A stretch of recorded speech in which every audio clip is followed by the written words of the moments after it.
Theoretical yield is a fundamental concept in chemistry, representing the maximum amount of product that can be obtained in a chemical reaction based on stoichiometry. Here are 6 key steps to unlock the calculation of theoretical yield effectively. 1. Define reactants and products. Identify the reactants involved in the chemical reaction and determine the desired products formed. 2.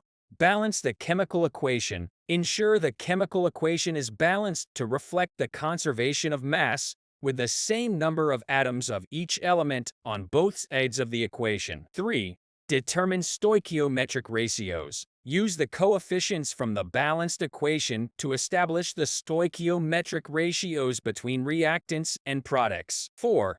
Calculate moles of limiting reactant. Determine the moles of the limiting reactant based on the given quantities or concentrations of reactants. 5. Use stoichiometry to find product moles. Utilize the stoichiometric ratios to calculate the moles of the desired products that can be formed from the limiting reactant. 6.